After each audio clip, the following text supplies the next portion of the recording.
The champagne bottle felt heavier than it should. Evangeline Harlow stood in the hallway of Thaddeus Kane's penthouse, her reflection ghosting across the mirrored walls of Atlantic City's most exclusive residential tower. Red silk clung to her curves, a dress she'd saved 4 months to buy. Working double shifts at the Kane Casino bar, where the smell of cigars and desperation had become as familiar as her own heartbeat. Her dark hair fell in waves. She'd spent 2 hours perfecting with a curling iron borrowed from Mrs. Patterson next door. Everything about tonight was supposed to be perfect. 8 months. That's how long she and Thad had been dating.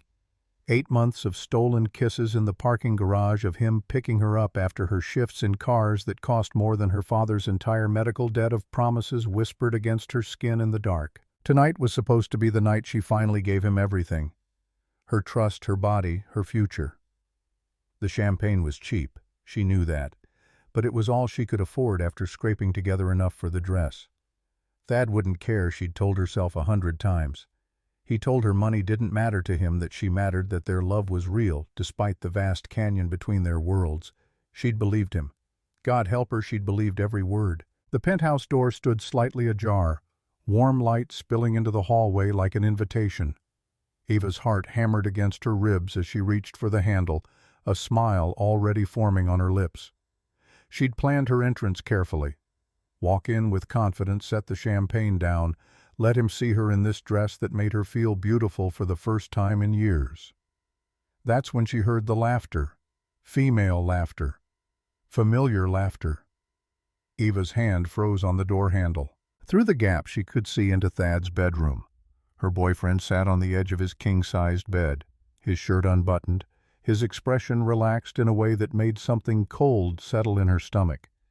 And beside him, wearing nothing but one of his shirts, sat Rain Blackwood, Eva's best friend since sophomore year of high school. The girl who'd held her while she cried about her father's cancer diagnosis. The one who'd encouraged her to give Thad a chance when he'd first asked her out, insisting that he seemed different from other rich boys, that his feelings were genuine. Eva's fingers tightened around the champagne bottle until her knuckles went white. "I can't believe you actually pulled it off." Rain's voice carried that edge of admiration Eva had heard 1,000 times before. Only now it felt like poison. 3 months longer than any of us thought you'd last. Thad leaned back on his hands, grinning. The same grin he'd used when he told Eva she was beautiful, when he promised to take care of her father's medical bills, when he swore he loved her. "Please. It was easy. You just have to know what buttons to push." His voice was casual, careless. "Girls like Evangeline, they're desperate to believe in fairy tales. Poor girl, sick dad, working herself to death at that casino bar. All I had to do was play Prince Charming." The champagne bottle slipped from Eva's fingers. She caught it at the last second, her entire body gone numb. The hallway tilted and swayed, but she forced herself to stay upright, to keep listening, to understand the full scope of her own stupidity. The father thing was genius. Rain traced a finger down Thad's chest, and Eva watched her best friend touch the man she'd been planning to give her virginity to. "Paying those medical bills? She probably thinks you're a saint." Thad's laugh was sharp and cruel, a sound Eva had never heard from him before. Or maybe she had, and she'd just been too blind to recognize it for what it was. "I didn't pay shit. My father took care of that months ago.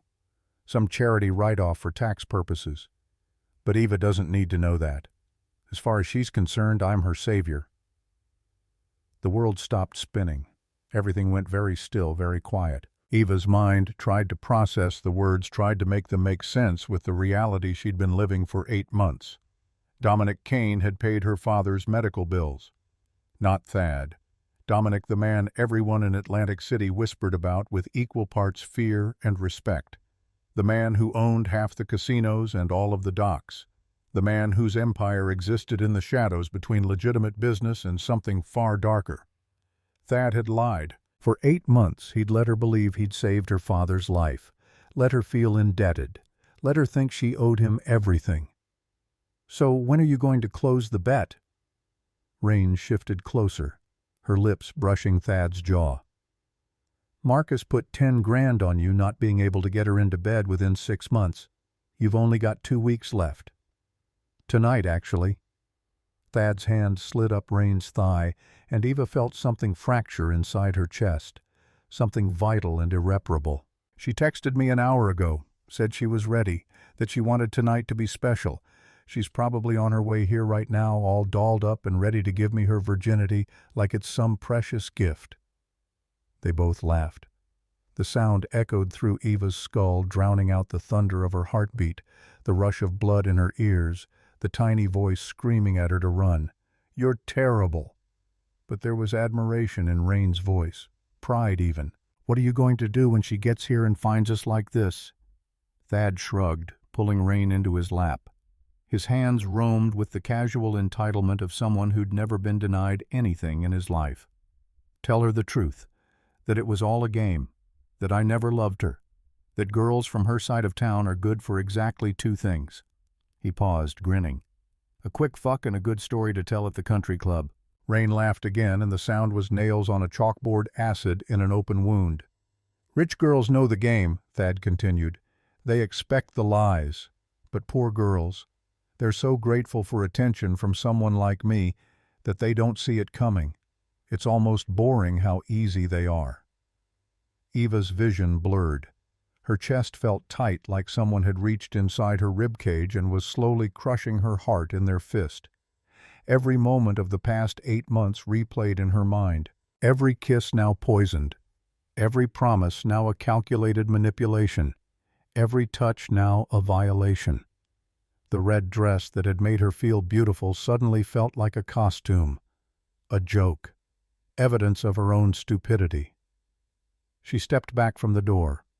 The hallway tilted and swayed, but she forced herself to move to put distance between herself and the sound of their laughter to escape, before they discovered her standing there like the fool she was.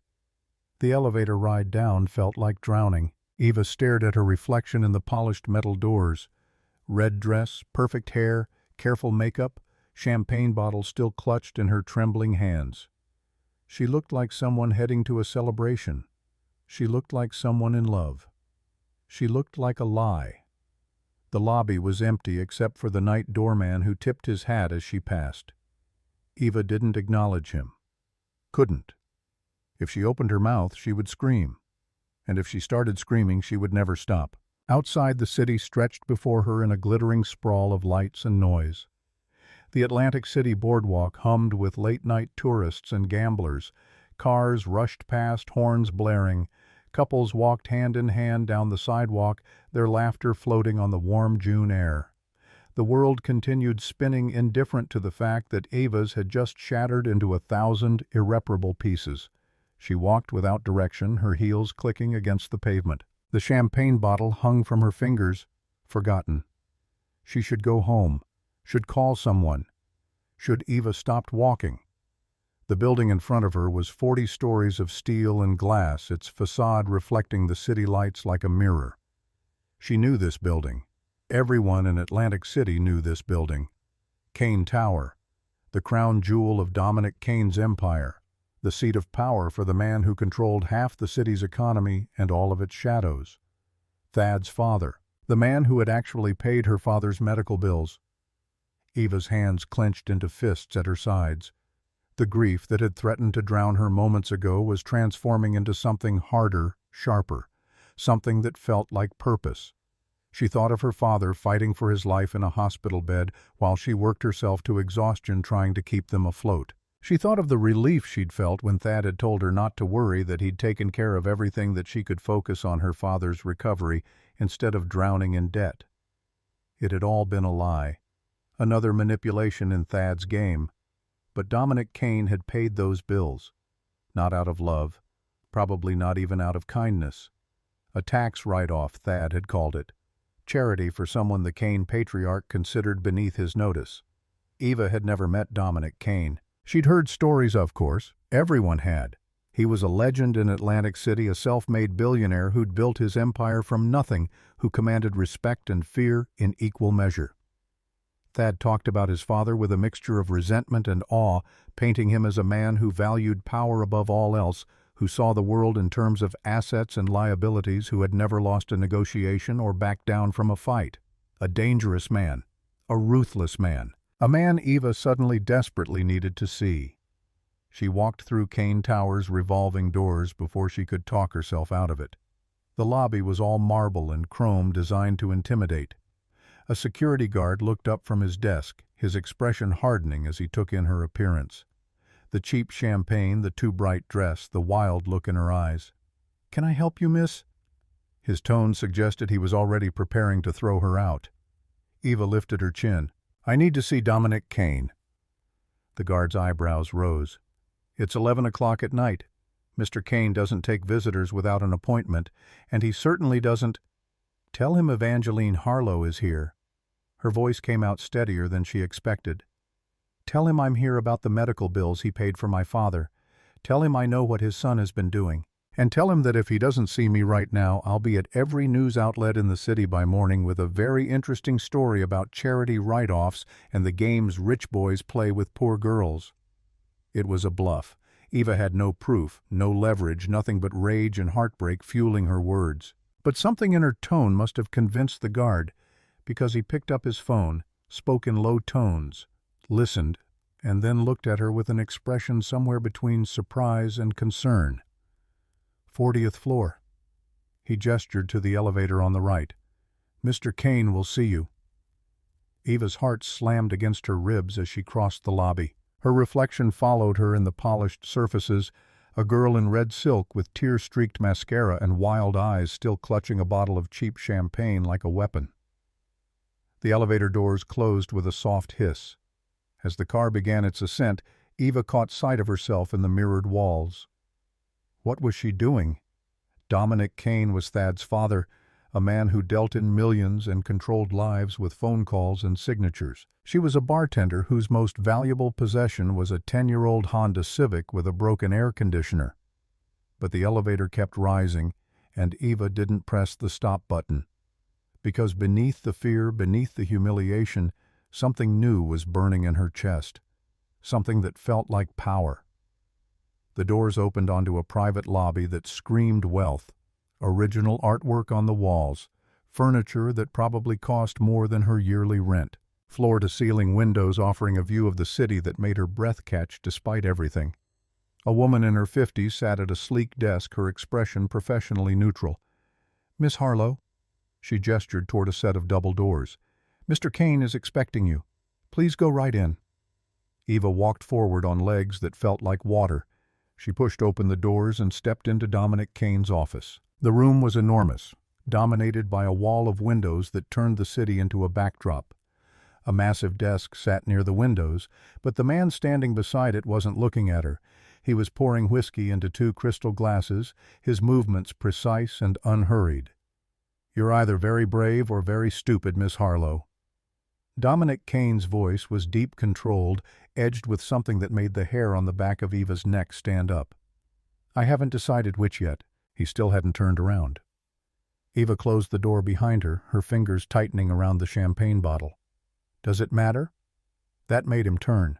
Dominic Kane was nothing like his son. Where Thad was classically handsome in the way of boys who'd grown up beautiful and knew it, Dominic was striking in a way that had nothing to do with conventional attractiveness. He was in his late 40s, tall and broad-shouldered with silver threading through dark hair, and eyes the color of storm clouds that assessed her with the focus of a man accustomed to reading people's weaknesses. He wore a suit that probably cost more than her father's entire medical bill, but he'd loosened his tie and rolled up his sleeves, revealing forearms corded with muscle. This was a man who'd built his empire with his own hands before he'd learned to delegate the dirty work. "No," he said after a long moment, his gaze tracking from her face to her dress to the champagne bottle and back again. "I suppose it doesn't. Would you like a drink, Miss Harlow? You look like you could use one." Eva lifted the champagne bottle. "I brought my own. I was going to share it with your son tonight before I discovered he's been fucking my best friend and taking bets on how long it would take to get me into bed." Dominic's expression didn't change, but something flickered in his eyes. Interest, maybe, or recognition. "I see." He set down the whiskey glasses with deliberate care. "And you decided to bring your champagne to my office instead. I decided to bring my rage to your office instead." Eva took 3 steps forward, her heels clicking against the hardwood floor. "You paid my father's medical bills, $200,000. Your son told me he paid them. He let me believe he'd saved my father's life, that I owed him everything. But it was you, wasn't it? Some tax write-off, some charitable gesture that meant nothing to you." Dominic moved around his desk, closing the distance between them until Eva had to tilt her head back to maintain eye contact. This close she could see the lines at the corners of his eyes, the scar cutting through his left eyebrow, the intelligence burning behind his cold assessment. "It was a business decision." His tone gave nothing away. "Your father worked in my warehouses for 20 years. Good employee. Loyal. When he got sick, my accountant suggested it would be good optics. So yes, Miss Harlow, I paid the bills, and no, it meant nothing to me. Is that what you came here to hear?" The honesty was somehow worse than a lie would have been. Eva's grip on the champagne bottle tightened until she thought the glass might shatter. "I came here because I needed to look you in the eye. I needed to see the man who actually saved my father while your son used it as leverage to humiliate me. Thaddeus is many things." Something cold entered Dominic's voice. "Most of them disappointing. What exactly did my son do to you, Miss Harlow?" The question was quiet, deadly quiet, and Eva realized that despite his calm demeanor, Dominic Kane was furious, not at her, at Thad. "He made me believe in fairy tales." Eva's laugh was brittle. "He made me believe someone like him could love someone like me. He made me believe I mattered. And then I stood outside his bedroom and listened to him tell my best friend that I was easy, that poor girls are desperate for attention from rich boys, that tonight he was going to take my virginity to win a $10,000 bet." She watched Dominic's jaw tighten, saw his fingers flex at his sides. "Did he touch you?" The words came out soft, dangerous. "No." Eva lifted her chin. "I left before he could finish his game. But that doesn't change what he did. That doesn't change that every moment of the past 8 months was a lie designed to break me." Dominic was quiet for a long moment. Then he moved to the windows looking out over the city he controlled. Eva stayed where she was, her heart racing, wondering what happened next. "What do you want from me?"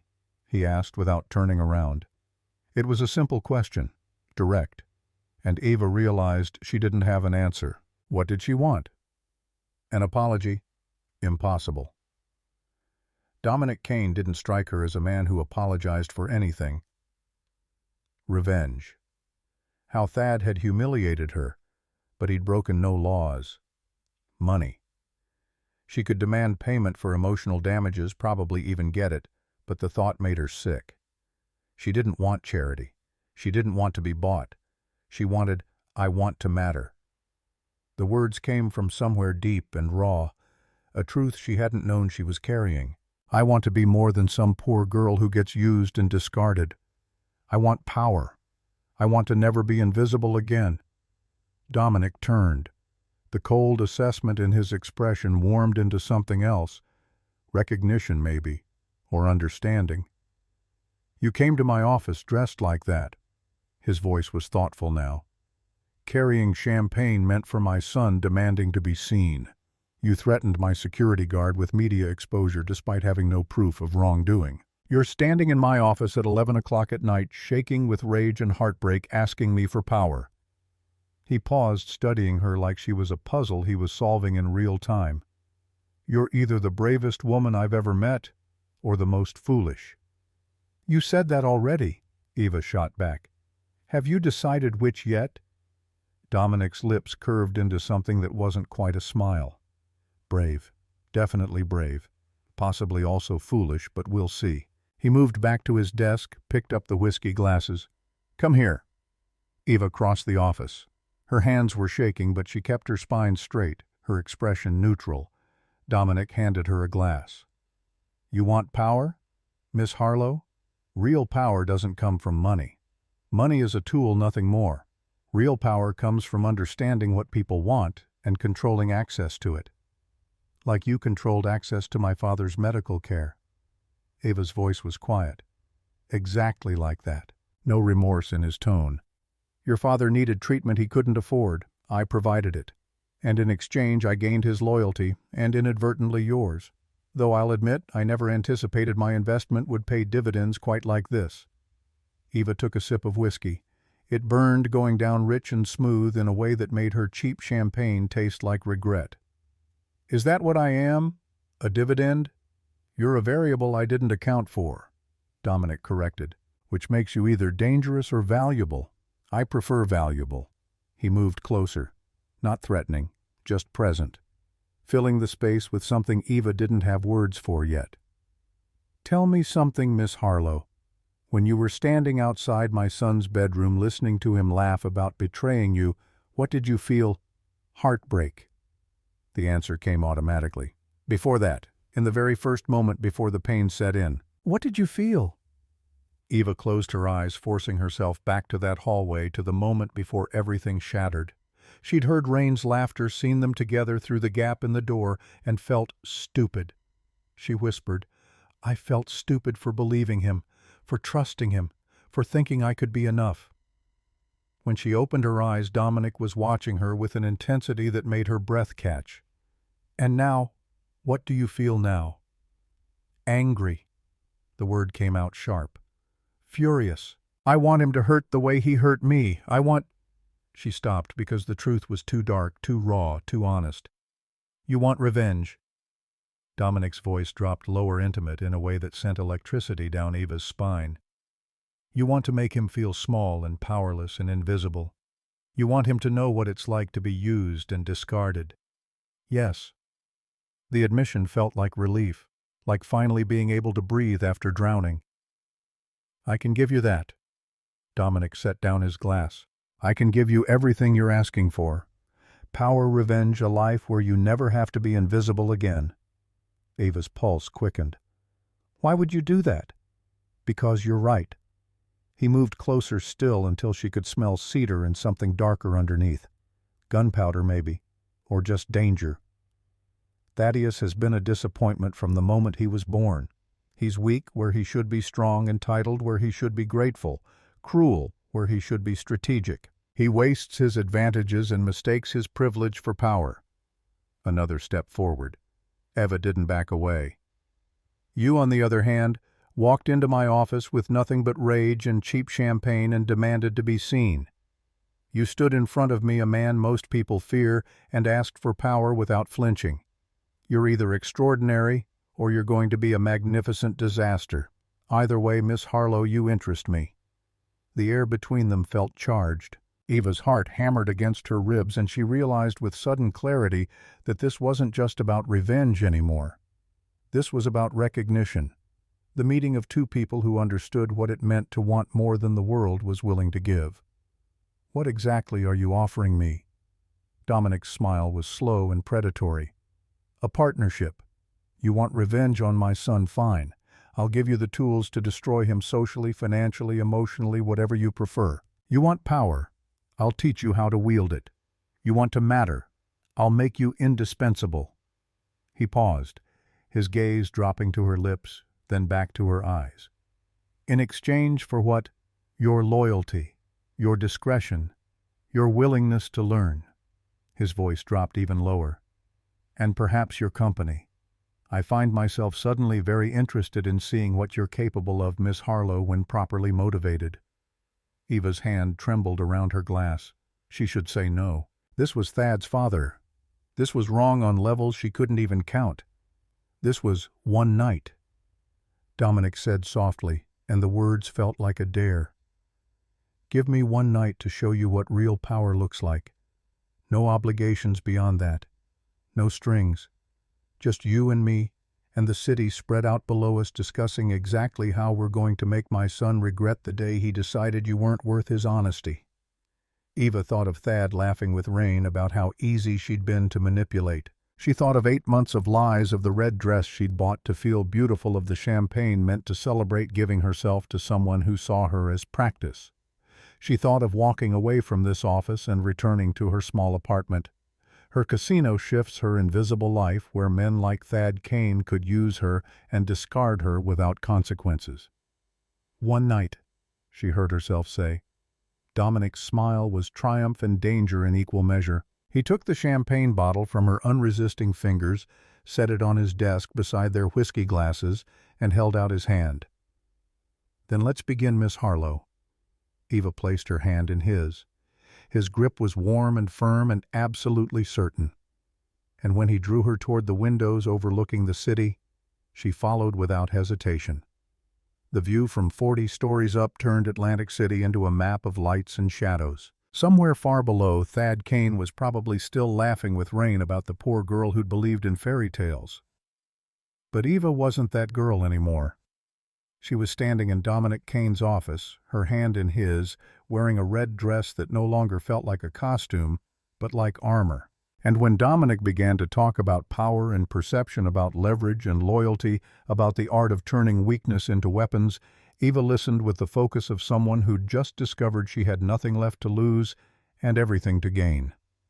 3 weeks passed like learning a new language in a foreign country where everyone already spoke fluent cruelty. Eva showed up at Kane Tower every morning at 6, left after midnight, and somewhere in between discovered that power tasted like black coffee and felt like staying conscious through exhaustion that should have killed her. Dominic didn't teach her gently. He threw her into the deep end of money laundering schemes that moved millions through the casino in a single night, forced her to memorize the names and weaknesses of every player in Atlantic City's underworld, made her watch as he negotiated with men who'd kill for significantly less than the amounts being discussed. On the 4th day, he handed her a ledger showing cash flows through 7 shell corporations. "Tell me where the money's dirty." Eva's eyes burned from lack of sleep, but she traced the columns with one finger, following the thread of numbers that didn't quite add up. "Here. The consulting fees to Meridian Solutions. They're 30% higher than market rate, and the company doesn't exist outside of a Delaware registration." Dominic's expression didn't change, but something flickered in those storm cloud eyes. And whoever's running Meridian is either incompetent or using it to funnel drug money through the casino's books. Eva looked up. "My guess is the latter, given that the payments started 3 months ago, right after the Boston Syndicate approached you about a partnership." "You're faster than Thaddeus ever was." Not praise exactly, just observation, but it made Eva's chest tight with something that felt dangerously like pride.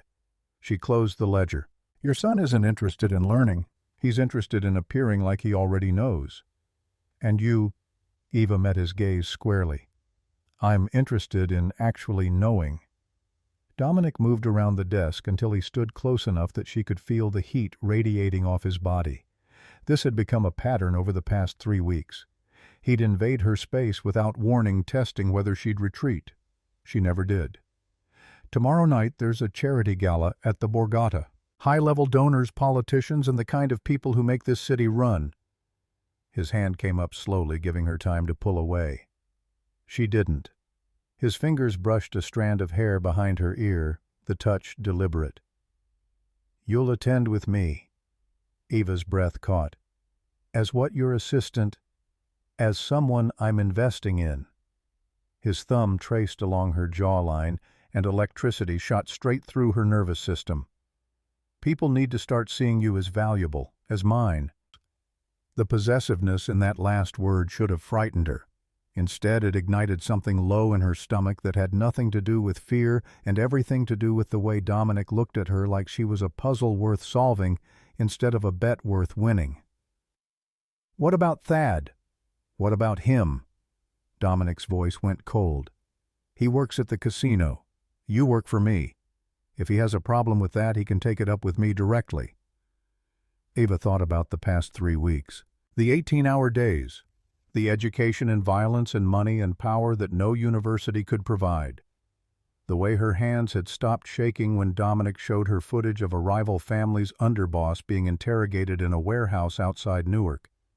She thought about the girl who'd stood outside Thad's bedroom in a red dress, clutching cheap champagne and shattered dreams. That girl was gone. Someone harder had taken her place. "I don't have anything appropriate to wear to a gala." Dominic's smile was sharp. "That's what credit cards are for. Margaret will take you shopping tomorrow. Buy whatever you need. Don't look at the prices." He stepped back, releasing her from the magnetic pull of his proximity. Ava felt the loss of his heat like a physical thing. And Evangeline. He only used her full name when he wanted her complete attention. Wear red. It suits you. The next afternoon, Margaret led Eva through boutiques where a single dress cost more than Eva used to make in 3 months.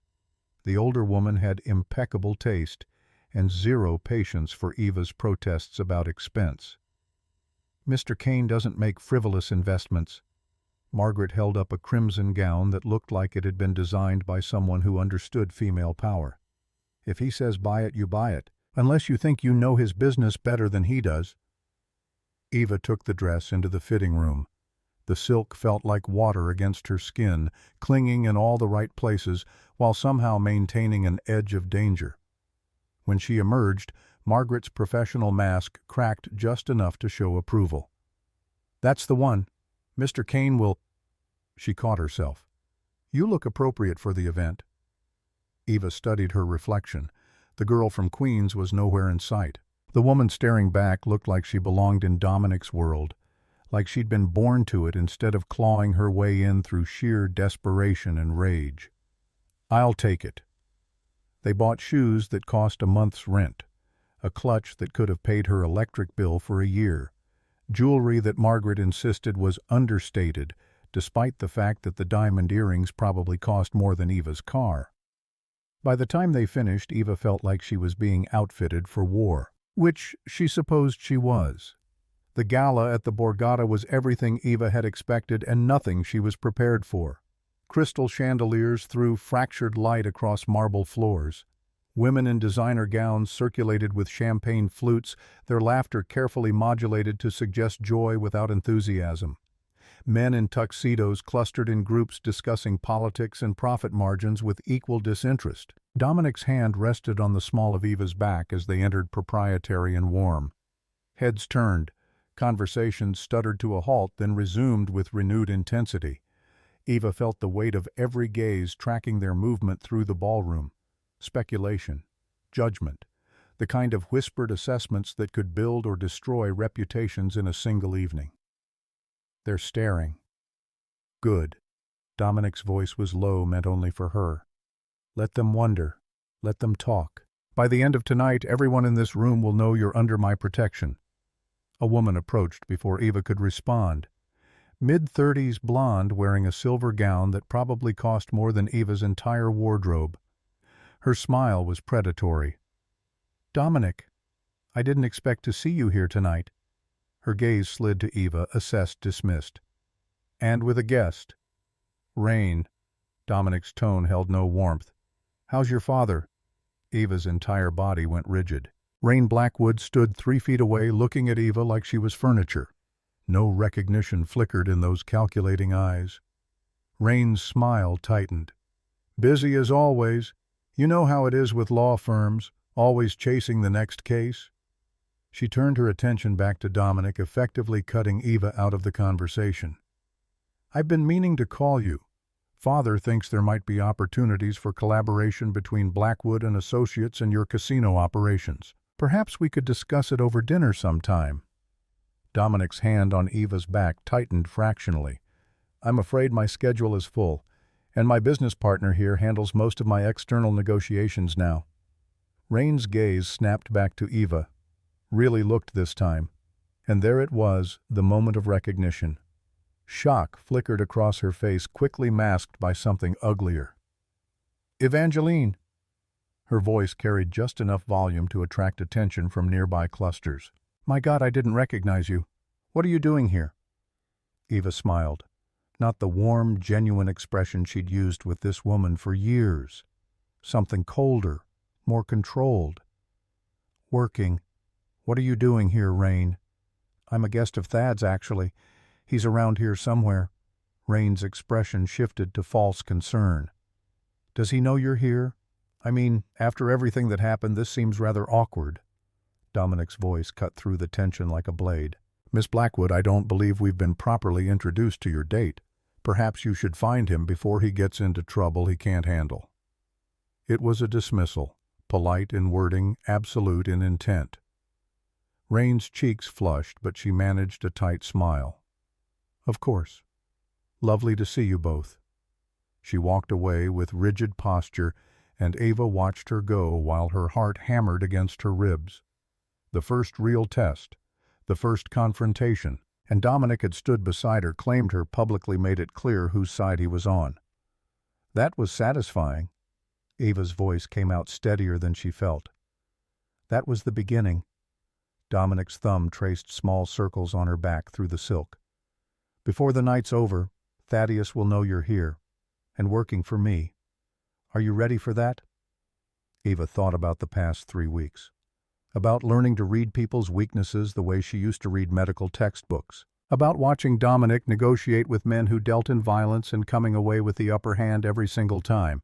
About becoming someone who didn't flinch when the world showed its teeth. I'm ready. The confrontation came faster than expected. Ava was standing near the bar accepting a glass of champagne from an attentive server when she felt someone's presence behind her. Not Dominic, he'd stepped away to speak with the mayor. Someone else. Someone whose cologne she'd once found appealing and now made her stomach turn. What the hell are you doing here? Thad's voice was low, furious. And with my father. Ava turned slowly. Thad looked exactly the same. Handsome in that careless way that came from good genetics and better grooming. Expensive suit, perfect hair, entitled expression. Looking at him now, Ava couldn't understand what she'd seen before, how she'd mistaken surface charm for substance, how she'd believed someone this shallow could ever offer her anything real. Hello, Thaddeus. She kept her voice level, professional. I'm here as Mr. Kane's guest. Is there a problem? Is there a... Thad's face flushed. You're working for my father? After what happened between us? Are you insane? What happened between us? Ava took a sip of champagne, buying time to control the rage simmering beneath her calm exterior. You mean when I discovered you'd been fucking my best friend while taking bets on when you could get me into bed, that what happened? Thad glanced around, checking who might be listening. His hand shot out, gripping her arm hard enough to bruise. Keep your voice down. Jesus, Ava, you can't just let go. Eva's words came out quiet, deadly. Thad's grip tightened. You think you can embarrass me, make me look like a fool in front of... He didn't finish the sentence. Dominic's hand closed around Thad's wrist with precise, controlled violence. No dramatic gestures, no raised voices, just immediate, undeniable authority. Take your hands off her. Now. Thad released Eva, immediately stumbling back. His face went from flushed to pale in seconds. Dad, Mr. Kane. Dominic's correction was soft, lethal. You will address me as Mr. Kane in professional settings, and you will never under any circumstances put your hands on Miss Harlow again. Are we clear? People were watching now, not even pretending to have other conversations. The entire ballroom had quieted, everyone straining to hear what happened next. Thad's jaw worked. She's lying to you. Whatever she told you about us, I know exactly what happened between you and Miss Harlow. Dominic's voice carried just enough to be heard by the nearest observers. I know about the bet, the lies, the manipulation, and I know that instead of apologizing like a man, you're standing here trying to intimidate her. He stepped closer to Thad, and Eva saw her ex-boyfriend actually take a step back, saw fear flicker across his face. Miss Harlow works for me now. She has my complete protection and my full confidence. If you have a problem with that, you can discuss it with me in my office. Monday morning, 8 a.m. Until then, stay away from her. Thad opened his mouth, closed it, looked at Eva with something that might have been hurt or might have been rage, then turned and walked away, shoulders rigid with humiliation. The ballroom slowly came back to life. Conversations resumed. But Eva felt the weight of changed perceptions. People were looking at her differently now. Not as a bartender who'd wandered into the wrong event, as someone under Dominic Kane's protection, as someone who mattered. Dominic's hand found the small of her back again, steadying. Are you all right? Eva's hands were shaking, adrenaline flooding her system, but her voice came out calm. I'm fine. Thank you. Don't thank me. His fingers traced the line of her spine through the silk, and heat bloomed wherever he touched. That was as much about establishing boundaries as protecting you. Thaddeus needs to understand there are consequences for his actions. They moved toward the balcony, leaving the crowded ballroom behind. The Atlantic City night spread out before them, ocean breeze carrying salt and the distant sound of waves. Eva leaned against the railing, letting the adrenaline drain away. He looked genuinely hurt, like he thought I'd betrayed him somehow. Narcissists always cast themselves as victims. Dominic stood close enough that their arms brushed. Thaddeus has never faced real consequences for anything. Every mess he's made I've cleaned up, every debt I've paid. He's 30 years old and has never been held accountable. Is that why you're doing this? Teaching me instead of him? Dominic was quiet for a long moment. When he spoke, his voice held something Eva hadn't heard before. Vulnerability, maybe, or just exhaustion. I'm doing this because you walked into my office 3 weeks ago and asked for power instead of pity. Because you didn't cry or beg or try to seduce me into helping you. You demanded, like you had every right to be there despite having nothing. He turned to face her fully, and in the moonlight his features looked carved from stone, beautiful and dangerous in equal measure. Thaddeus was given everything and valued nothing. You were given nothing and valued everything. If I'm going to invest my time in teaching someone, I'd rather it be someone who understands what power actually costs. Eva's heart was doing complicated things in her chest. This close, she could smell cedar and something darker, could see the silver threading through his hair, the scar above his eyebrow, the lines around his eyes that spoke of years spent building an empire from nothing. What does power cost? Dominic's hand came up, cupping her face with unexpected gentleness. His thumb traced her cheekbone, and Eva's breath stuttered. Everything you thought you were before you wanted it. Everyone you used to know who can't follow where you're going. Every soft piece of yourself that makes you vulnerable. He leaned closer, and Eva's eyes fluttered half-closed, anticipating something she shouldn't want but desperately did. And sometimes, his lips brushed her ear, sending shivers down her spine. It cost you the ability to want anything simple ever again. Eva's hands came up, resting against his chest. She could feel his heartbeat through the expensive fabric of his tuxedo. Steady, controlled. Nothing like the chaos in her own chest. Is that supposed to scare me away? It's supposed to make you certain. Dominic pulled back just enough to meet her eyes. Because once I kiss you, Evangeline, once we cross that line, there's no going back to what we were before. No pretending this is just business. No safe distance. Eva thought about the girl she'd been 3 weeks ago. Invisible. Used. Disposable. She thought about the woman she was becoming under Dominic's brutal education. Powerful. Necessary. Dangerous. I don't want safe distance. Dominic's eyes darkened with something that looked like hunger and restraint warring for dominance. Then he closed the remaining space between them and kissed her. Not gentle, not exploratory. Nothing tentative about the way his mouth claimed hers, the way his hand tangled in her carefully styled hair, the way his other arm wrapped around her waist and pulled her flush against him. Eva's world narrowed to sensation, the taste of whiskey on his tongue, the cedar scent overwhelming her, the solid heat of his body pressed against hers, the way he kissed her like he was trying to consume every soft piece of her that hadn't already been sharpened into weapons. When they finally broke apart, both breathing hard, foreheads pressed together, Eva felt fundamentally altered, like something inside her had shifted and could never be put back in its original configuration. That was, she couldn't find words, a mistake. But Dominic's hands were still in her hair on her back, holding her close. Or the beginning of something that will destroy us both. I haven't decided which. Does it matter? Eva threw his own words from 3 weeks ago back at him. His laugh was rough, surprised. No, I suppose it doesn't. They stayed on the balcony for another hour, talking in low voices about nothing and everything. Dominic told her about building his first casino in Atlantic City with borrowed money and borrowed time. Eva told him about almost becoming a doctor before her father got sick and the money ran out. By the time they returned to the ballroom, everyone knew something had shifted. The way people looked at them had changed from speculation to certainty.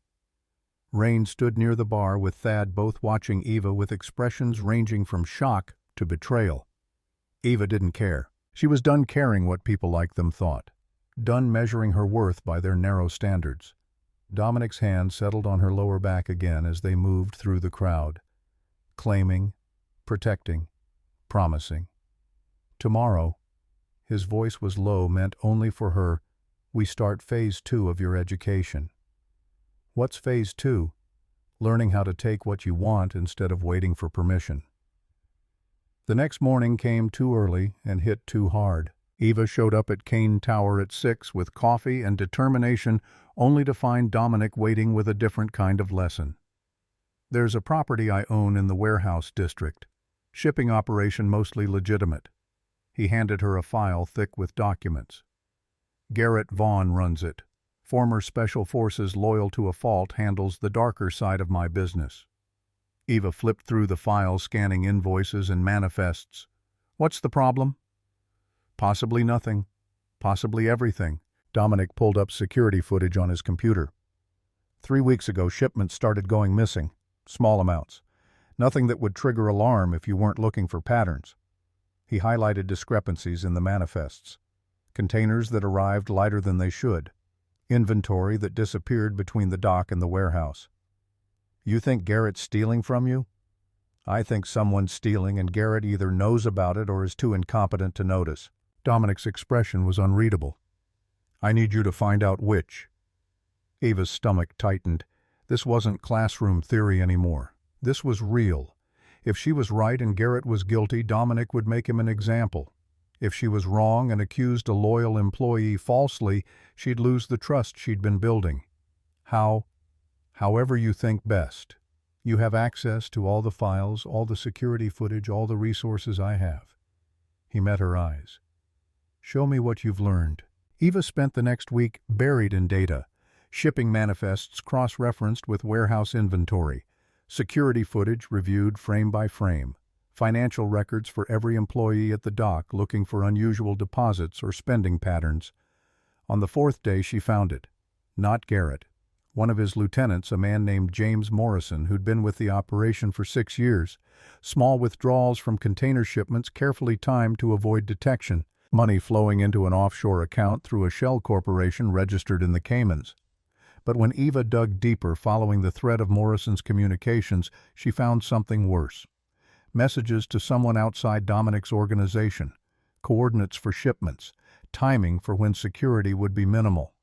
Morrison wasn't just stealing, he was feeding information to Victor Thornton's people in New Orleans. Eva brought the evidence to Dominic at 2 a.m, unable to sleep with the weight of what she'd discovered.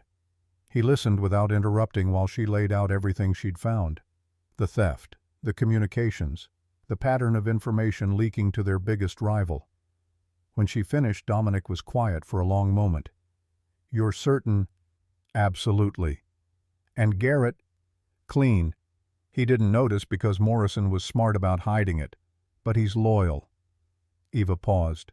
What happens now? Dominic stood, rolling down his sleeves. Now you see what happens to traitors.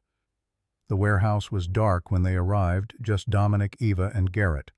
Morrison was already there, tied to a chair in the center of the empty space.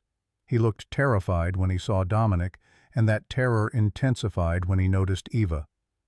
Mr. Kane, I don't know what this is about, but you've been stealing from me. Dominic's voice was conversational, almost pleasant, which somehow made it more frightening. Small amounts. Careful. Smart about it, really. If my analyst here hadn't been looking for patterns, you might have gotten away with it for years. Morrison's eyes darted to Eva. Calculation behind the fear, trying to figure out what she knew, what she'd told. I don't know what she thinks she found, but she found communications with Victor Thornton's operation. Dominic circled the chair slowly. She found transfer records showing you've been selling information about my shipments for the past 3 months. She found enough evidence to send you to prison for 20 years. The fear in Morrison's eyes crystallized into resignation. He'd been caught, and he knew it. He offered me $50,000, said it was just information, nothing violent. Morrison's voice cracked. I have debts, Mr. Kane. My daughter's medical bills. Don't. Dominic's word cut like a knife. Don't insult me by pretending this was about necessity. You chose money over loyalty. You chose to betray people who trusted you. He turned to Eva, and she saw something in his expression that made her blood run cold. This was the test. Not finding the traitor. What came next? What should I do with him, Evangeline? Eva's mouth went dry. Everyone in the warehouse was looking at her. Garrett stood off to the side, his expression carefully neutral. Morrison stared at her with desperate, pleading eyes. This was the moment, the line between who she'd been and who she was becoming. He betrayed you for money. Eva's voice came out steady despite the way her hands were shaking. If you let that go unpunished, everyone who works for you will think loyalty is optional. So what's the punishment? Eva thought about her father fighting cancer in a hospital bed while she worked herself to exhaustion. Thought about the $200,000 Dominic had paid without blinking. Thought about Morrison's daughter with medical bills. His offshore account. You take everything in it. Give it to his daughter's hospital directly. He keeps his life, but loses everything he stole and everything he was paid. She paused. And you make sure everyone in your organization knows exactly why. Dominic's expression didn't change, but something flickered in his eyes. Approval, maybe. Or satisfaction. Garrett, you heard the lady. Drain Morrison's accounts. Every penny goes to his daughter's hospital fund earmarked specifically for her care. He turned back to Morrison. You're done in Atlantic City. Done in this business. I'll make sure every operation from here to Miami knows you're a traitor. You'll be lucky to find work pumping gas. Morrison's face crumpled. Thank you. God, thank you, I thought. Don't thank me, thank her. Dominic gestured to Eva. She's the only reason you're walking out of here. They left Morrison there broken but alive. Outside, the Atlantic City night was clear and cold. Eva's hands were still shaking, adrenaline flooding her system. Dominic pulled her against him without warning, his arms wrapping around her in the first embrace they'd shared that wasn't built on desire, just comfort, acknowledgement. You did well. His voice was low against her hair. Better than well. You showed mercy without showing weakness. That's rare. Eva pressed her face against his chest, breathing in cedar and gunpowder. I thought about killing him. For a second I actually considered it. I know. I saw it in your eyes. Dominic's hand rubbed slow circles on her back. But you chose something harder. Mercy that still serves justice. That takes more strength than violence. They stood there for a long moment, and Eva felt something shift between them. Not the fire of the kiss on the balcony. Something deeper. Trust, maybe. Or partnership. Take me home. The words slipped out before Eva could stop them. Dominic pulled back just enough to meet her eyes. Your home or mine? Eva's heart hammered. This was another line, another choice, another step away from who she'd been and toward who she was becoming. Yours. Dominic's penthouse occupied the top 3 floors of Kane Tower, accessible only by private elevator that required both a key card and biometric scan. Eva watched the numbers climb, her reflection fragmenting across polished steel doors. The woman staring back looked nothing like the bartender who'd served drinks to tourists 6 weeks ago. This woman wore designer clothes like armor and had just sentenced a man to financial ruin without flinching. The doors opened directly into a living space that defied every expectation Eva had built around the word home. Floor-to-ceiling windows wrapped 3 walls, turning Atlantic City into a glittering backdrop. The furniture was minimalist, expensive, deliberately chosen. No clutter, no photographs. Nothing that suggested anyone actually lived here instead of just existing between business deals. Dominic moved to the bar without asking, pouring 2 glasses of bourbon. Eva accepted hers, suddenly uncertain about what happened next. They'd crossed so many lines already. The kiss at the gala, the late-night phone calls that had nothing to do with business, the way his fingers always found hers when they were alone. But this was different. This was private, intentional. "You're thinking too hard." Dominic handed her the glass, his fingers brushing hers. "I can hear it from here. I'm thinking about Morrison's daughter, whether she'll understand why her father can't come home. She'll understand that her medical bills are paid. That's what matters." He moved to the windows, looking out over the city he controlled. Mercy without consequences isn't mercy. It's weakness. You found the balance. Eva joined him at the windows, standing close enough to feel his body heat but not quite touching. "Is that why you brought me up here, to tell me I did well?" "I brought you up here because you asked me to." Dominic turned to face her fully. "And because I'm tired of pretending I don't want you in ways that have nothing to do with business or revenge or teaching you about power." Eva's breath caught. She'd felt the attraction building, the chemistry that sparked every time they occupied the same space, but hearing him say it out loud changed something fundamental. "I'm half your age. I'm aware. I used to date your son. Also aware." His hand came up, tucking a strand of hair behind her ear. "Are you trying to talk yourself out of this, or talk me out of it?" Eva set down her bourbon with deliberate care. "Neither. I'm just making sure we both understand what we're doing." "And what are we doing, Evangeline?" She stepped closer, eliminating the last inch of space between them.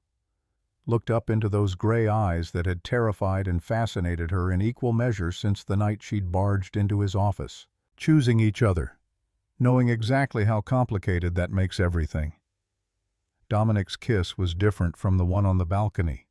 Slower, deeper, less about claiming and more about discovering. His hands moved over her with careful intention, mapping the curve of her waist, the line of her spine, the place where her pulse hammered against her throat. Eva's fingers worked the buttons of his shirt, needing to feel skin, needing confirmation that he was as affected as she was. When her palms pressed against his chest, she felt his heartbeat racing to match hers. They made it as far as the bedroom before clothes became irrelevant obstacles. Dominic laid her down on sheets that probably cost more than her first car, and Eva pulled him down to cover her, needing his weight, his heat, his absolute focus centered entirely on her. What followed wasn't gentle, wasn't careful, was instead a collision of two people who'd been circling each other's gravity for weeks, finally giving in to the inevitable pull. Afterward, Eva lay tangled in expensive sheets with Dominic's arm around her, both of them breathing hard, both fundamentally altered by what had just happened. That was... She couldn't find adequate words. A complication.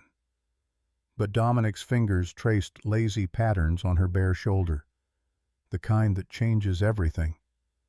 Eva turned to face him. "Do you regret it?" "I regret nothing. I choose with full awareness of the consequences." His hand cupped her face, thumb brushing across her swollen lips. "But the consequences are going to be significant. Thaddeus will lose his mind. The organization will question my judgment. People will assume you slept your way into my confidence." "And what will you assume?" Dominic's laugh was rough, surprised. "I'll assume that I haven't felt this alive in 15 years. And that scares me more than any business rival or family drama ever could." Eva kissed him again, softer this time, a promise instead of a demand. When she pulled back, his expression had shifted into something that looked dangerously close to vulnerability. "Stay." Not a question, not quite a command, somewhere in between. "I wasn't planning on leaving." They fell asleep, wrapped around each other as the Atlantic City skyline glittered outside, and for the first time since discovering Thad's betrayal, Eva felt something that resembled peace. Morning shattered that peace with the force of a sledgehammer. Eva woke to Dominic, already dressed, phone pressed to his ear, his expression carved from ice. She sat up, pulling the sheet around herself, and watched him pace near the windows. "When?" Pause. "How much?" Longer pause. "I'll be there in 20 minutes." He ended the call and turned to face her. Whatever warmth had existed between them last night was gone, replaced by the cold calculation of a man whose empire was under attack. What happened? 3 of my shipments were hit overnight, Newark, Baltimore, and 1 outside Philadelphia. His jaw was tight. 20 million in cargo gone. And the timing suggests inside information. Eva's mind raced. Morrison didn't have access to that level of detail. Someone higher up is feeding Thornton. That's what I'm thinking. Dominic moved to the closet, pulling out a fresh shirt. I need you to go through employee records for anyone with access to multi-city shipping schedules. Look for the same patterns you found with Morrison. Unusual financial activity, communications with unknown parties, anything that doesn't fit. Eva showered and dressed in clothes she'd left at Dominic's penthouse over the past few weeks. Her apartment in Queens had become little more than a storage unit for possessions she no longer needed. This place felt more like home than anywhere she'd lived in years. By the time she arrived at the office, Dominic was already in meetings with his security team. Eva buried herself in employee files, cross-referencing access levels with financial records, looking for the thread that would unravel the mystery of who was selling them out. 4 hours in, she found something. Not in employee records, in visitor logs. Rain Blackwood had been to Kane Tower 6 times in the past month, always after business hours, always requesting meetings with Thaddeus. Eva's stomach turned to ice. She pulled up security footage from the dates of Rain's visits, watching as she arrived, was escorted to Thad's office, stayed for an hour or more, then left. Innocent on the surface. But the timing coincided with the shipment hits. She was still reviewing footage when her office door opened. Thad walked in without knocking, his expression somewhere between fury and desperation. "We need to talk." Eva closed her laptop, carefully neutral. "I'm working. Make an appointment." "Don't pull that corporate bullshit with me, Eva. You know what you're doing." Thad moved closer and she caught the scent of alcohol. 10 in the morning and he was already drinking. "You're fucking my father. Everyone knows it. You think that makes you untouchable? I think what I do with my personal life is none of your concern." Eva kept her voice level despite the way her pulse was racing. "And if you're here to threaten me, you should know that your father made it very clear what would happen if you touched me again." "I'm not here to threaten you." Thad's laugh was bitter. "I'm here to warn you. You think you know him? You think because he's teaching you his business and taking you to galas that you matter to him." He leaned against her desk, too close, invading her space with calculated intimidation. "My mother mattered to him. She mattered so much that her death nearly destroyed him. And you know what he did after nothing? He built this empire into something bigger, colder, more ruthless. Because that's what Dominic Kane does. He takes things that could make him weak and eliminates them." Eva stood, forcing Thad to either step back or maintain the aggressive proximity. He stepped back. "Your concern is touching, but I'm not your mother, and I'm not some naive girl you can manipulate with sob stories about your childhood trauma. Rain told me what happened at the gala, how he humiliated me in front of everyone." Thad's expression shifted to something uglier. "You're enjoying this, aren't you? Getting revenge by fucking my father, making me look like a fool." "I'm not thinking about you at all, Thaddeus. That's the part you can't seem to grasp." Eva moved toward the door, opening it in clear dismissal. "Now get out of my office before I have security escort you out." Thad left, but not before giving her a look that promised this conversation wasn't over.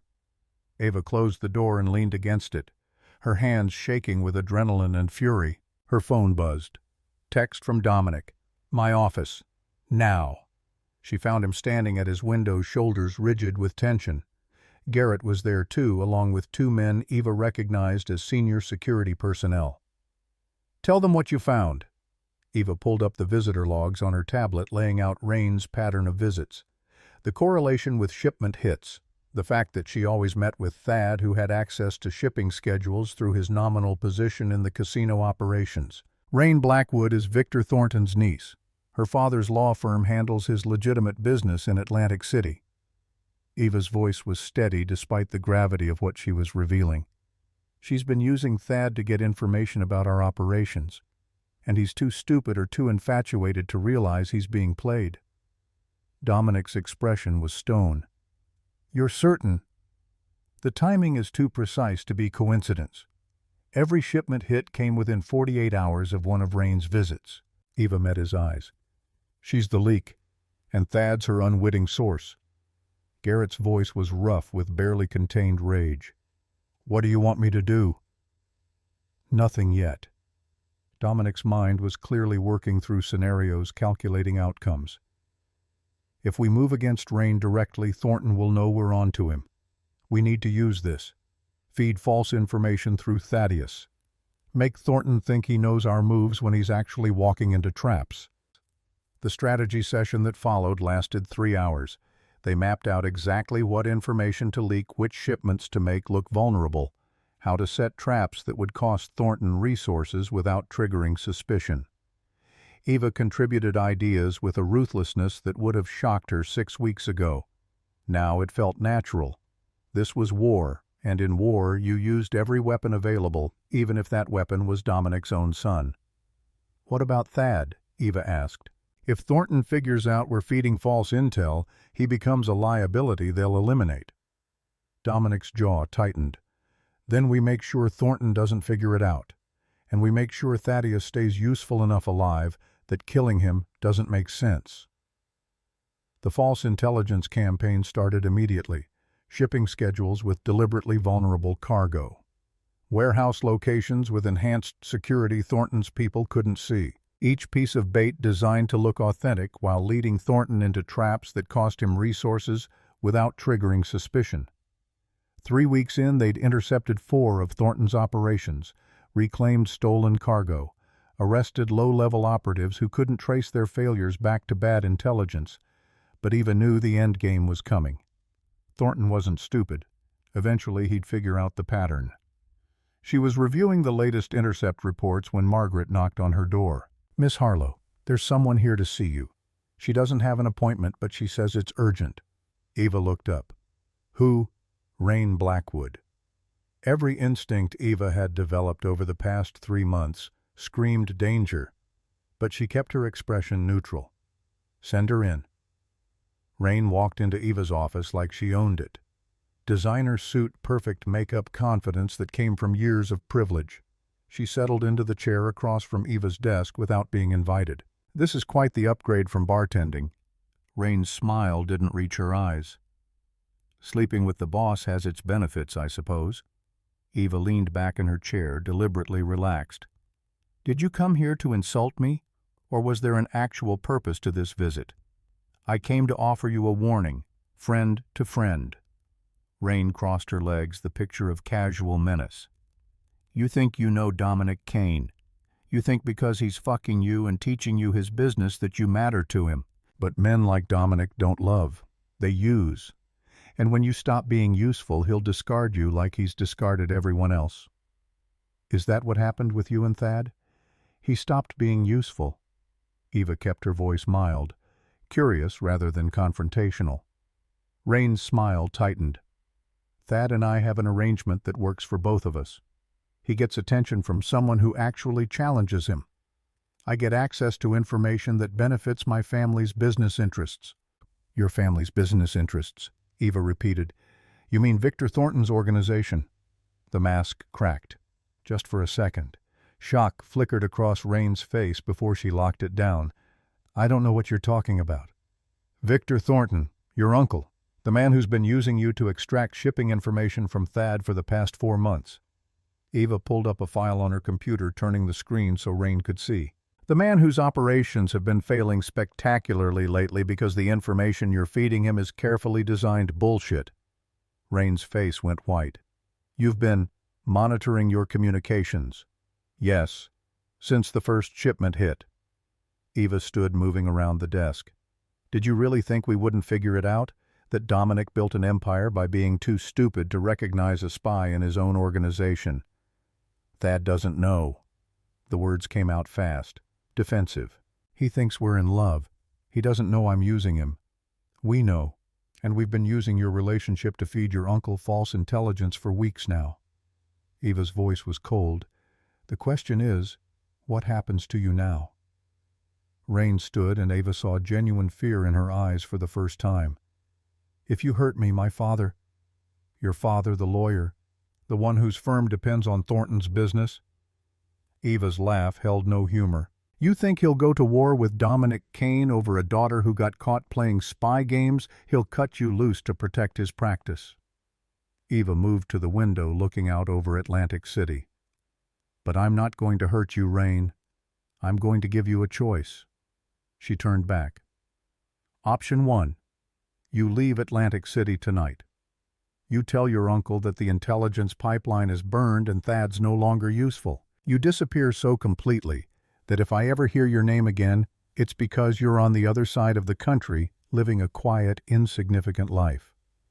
And option 2, I turn over evidence of your espionage to the FBI, your communications with Thornton, the money you've been paid for information, the shipments you helped hijack." Eva's smile was sharp. "You'll spend the next 15 years in federal prison. Your choice." The silence stretched between them. Eva watched Rain's face cycle through emotions: fear, rage, calculation, resignation. "There's a third option." Rain's voice was quiet. "Dangerous. I tell my uncle you're on to him. I warn him about the traps. And then we see how long you survive when Victor Thornton comes for you directly." Eva had anticipated this, had war-gamed every possible response Rain might give. She pulled out her phone, pressed a button, and Dominic's voice filled the office. "If you're hearing this, Miss Blackwood, it means Evangeline has just offered you a choice and you've responded with threats." His tone was cold, absolutely certain. "I want you to understand something. The only reason you're still breathing is because Eva convinced me you might be more useful alive than dead. But if you make one move against her, if you so much as think about warning your uncle, I will personally ensure that what happens to you makes federal prison look like a vacation." The recording ended. Rain was shaking now, the confident mask completely shattered. "Fine, I'll leave. Tonight." "Smart choice." Eva's voice held no sympathy. "Garrett will escort you out. You have 6 hours to pack and disappear. If you're still in Atlantic City at midnight, all bets are off." After Rain left, Eva sank into her chair, adrenaline still flooding her system. She'd just threatened someone with federal prison and implied violence. 6 months ago, she'd been a bartender who believed in fairy tales. The transformation should have frightened her. Instead, it felt like power finally settling into her bones where it belonged. That night, Eva sat in Dominic's penthouse watching the city lights while he made calls to ensure Rain actually left. Garrett confirmed she'd gotten on a flight to Seattle at 10:30. The Blackwood problem was solved, but the Thornton problem remained. He'll retaliate. Dominic settled onto the couch beside her, bourbon in hand. "When his niece disappears and his intelligence pipeline goes dark, he'll know we burned him, and Victor Thornton doesn't take insults lightly." "Let him come." Eva's voice was steady, certain. "We've been playing defense for months. Maybe it's time we went on offense." Dominic studied her. "What are you suggesting?" "I'm suggesting we stop waiting for Thornton to make his move and make ours first." Eva pulled up files on her tablet.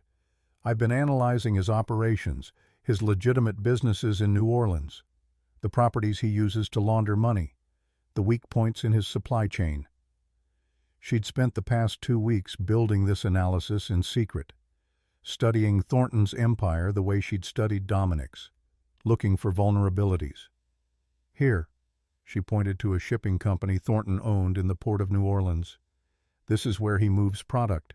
If we hit him here, we cripple his cash flow, make him hurt the way he's been trying to hurt us." Dominic leaned forward, studying the data. "This would require a coordinated strike, multiple teams, resources I can't commit without risking exposure." "What if you didn't have to commit your resources?" Eva pulled up another file. "What if someone else did it for you?" She'd found something in her analysis. Evidence of Thornton moving cocaine through the port. Enough evidence to interest the DEA. All it would take was an anonymous tip to the right agent, and Thornton's shipping operation would be raided. "You want to bring in federal law enforcement?" Dominic's voice was thoughtful, not dismissive. Use them as a weapon against Thornton. I want to use every weapon we have. Eva met his eyes, including the ones wearing badges. The plan came together over the next 48 hours. Eva compiled evidence packages that couldn't be traced back to Kane operations. Garrett identified a DEA agent in New Orleans with a reputation for pursuing major drug cases. They set the pieces in motion and waited. The raid happened on a Wednesday morning. Federal agents swarmed Thornton's shipping facility, seizing cargo, arresting employees, freezing accounts. The news played on every channel. Victor Thornton's legitimate business empire was collapsing in real time. Eva watched the coverage from Dominic's office, feeling satisfaction curl warm in her chest. This was what power felt like. Not just surviving attacks, but launching them. Not just defending, but destroying. Dominic's arms wrapped around her from behind his chin, resting on her shoulder. You did this. His voice held something that sounded like pride and desire mixed together. You found his weakness and exploited it perfectly. Eva turned in his arms. We did this. Together. The kiss that followed was celebration and hunger in equal measure. They made it as far as Dominic's desk before clothes became obstacles. What happened there was rougher than before, driven by adrenaline and victory and the intoxicating feeling of winning. Afterward, breathless and disheveled, Eva felt something shift between them. They'd moved past teacher and student, past revenge plot and business arrangement. This was partnership. Real partnership built on mutual respect and shared ruthlessness. Marry me. The words slipped out of Dominic's mouth before Eva could process what was happening. She stared at him. What? Marry me. He said it again, more certain this time. Not because of the business, not because of Thaddeus or Thornton or any of it, because you're the first person in 15 years who I want to wake up beside every morning. Because when I think about the future, you're in every version of it. Eva's heart hammered against her ribs. This was insane. They'd known each other for 3 months. She was 23. He was 48. The entire city already thought she was using him for money and power. But when she looked into his eyes, she saw something she'd never seen before. Not calculation, not strategy, just honest vulnerability from a man who'd spent 15 years locked behind walls. Ask me again in 6 months. Her voice was soft but firm. Ask me when Thornton is dealt with, when Thad has figured out his life, when we know this is real and not just adrenaline and attraction. Dominic's expression shifted. Not disappointment, understanding. 6 months. He agreed. But when I ask again, I expect a different answer. We'll see. Eva kissed him. A lot can happen in 6 months. What happened was war. Thornton retaliated hard. 3 of Dominic's casinos were hit with health code violations that shouldn't have passed inspection. 2 city council members who'd been reliable votes suddenly became hostile. The pressure was subtle, but relentless. Eva spent 6 weeks learning to fight it. Not with violence, but with leverage. She found dirt on the health inspectors and made quiet suggestions about what would happen if the violations weren't dropped. She attended city council meetings and reminded certain politicians exactly who funded their campaigns. She became Dominic's weapon in ways that had nothing to do with shipping schedules and everything to do with understanding how power really worked in Atlantic City. Not through force, through fear and favors, and knowing which buttons to push. By November, the tide had turned. Thornton's New Orleans operations were crippled. His attempt to expand into Atlantic City had failed. And Dominic's empire was stronger than ever. Thad had disappeared somewhere to California, reportedly working construction and attending AA meetings. The reports Dominic received suggested his son was genuinely trying to rebuild himself. Whether that would last remained to be seen. On a cold December night, 6 months and 2 weeks after Eva had first walked into Dominic's office, he took her back to the place where it all started. His office. 40 floors up, overlooking the city they'd fought for and won. 6 months, he said, pulling a small box from his desk drawer. You said to ask you again in 6 months. Inside was a ring, simple platinum band with a single diamond. Nothing ostentatious, nothing that screamed wealth, just elegant and perfect. It was Sarah's.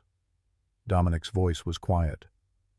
the only thing of value she owned when we met. She made me promise before she died that I'd give it to someone who understood what we came from, someone who knew what it meant to build something from nothing.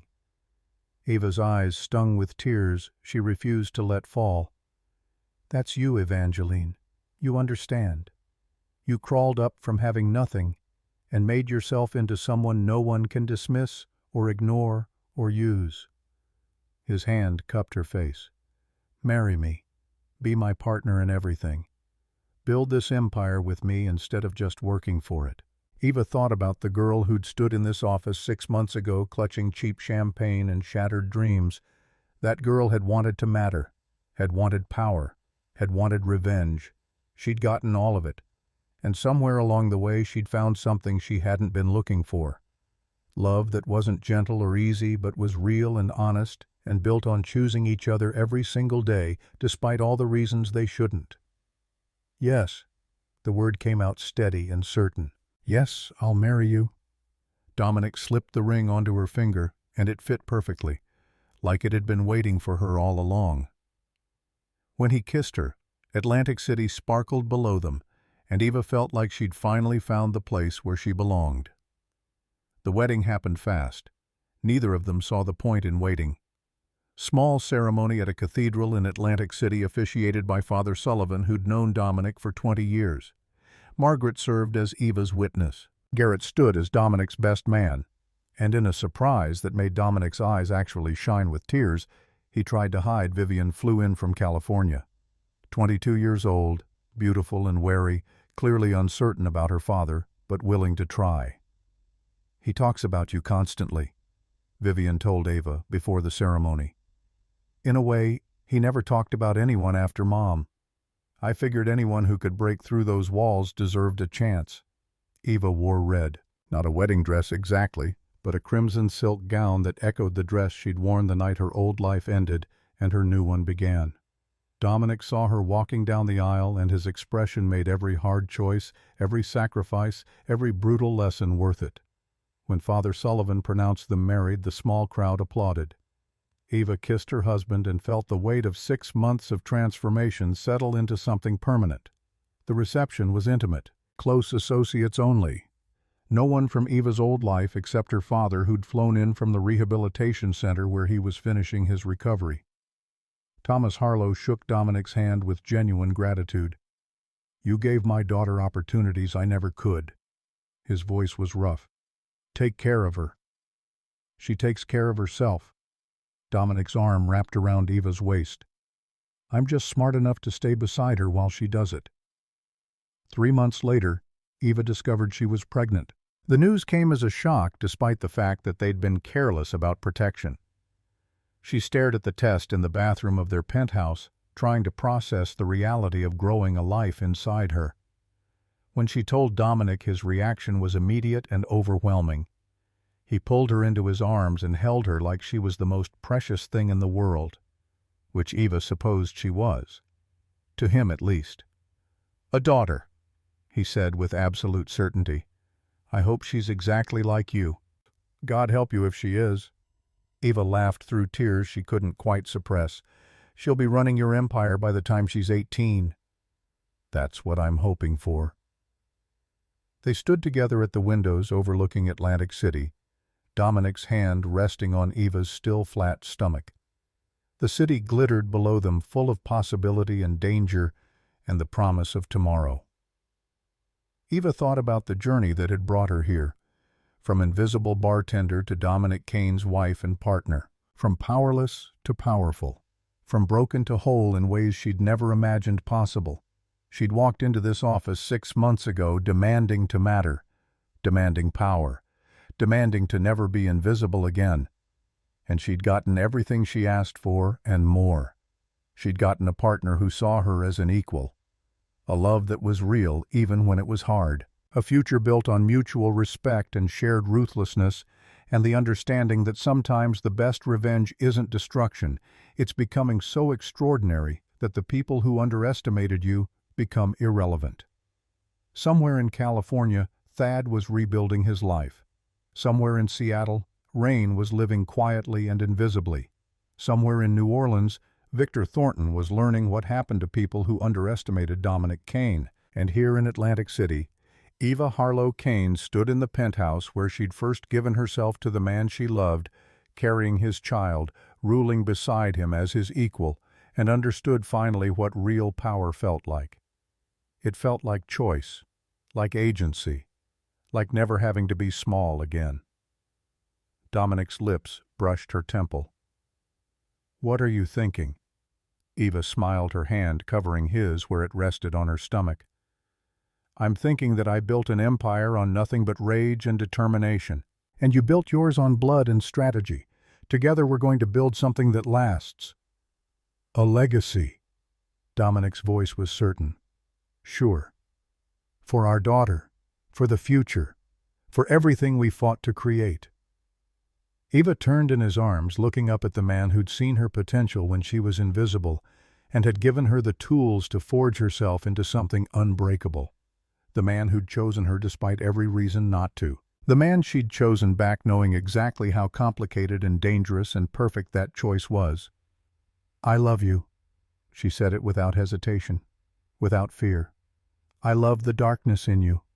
I love the ruthlessness. I love that you saw me when no one else did. I love you." Dominic's response was immediate, absolute. "From the moment you walked in here wearing red silk and demanding power like you'd earned it, like you owned it. You owned me from that first second, Evangeline. You've been mine since then, and I've been yours." They kissed as the city spread out below them, and Eva felt the future unfold with crystalline certainty. This was her life now, her empire, her family, her choice. And she would defend it with everything she'd learned, everything she'd become, everything she was still becoming. Because power wasn't something given, it was something taken, something earned, something built brick by brick from nothing but determination and the refusal to stay invisible. Eva Harlow had learned that lesson well, and she would never forget it.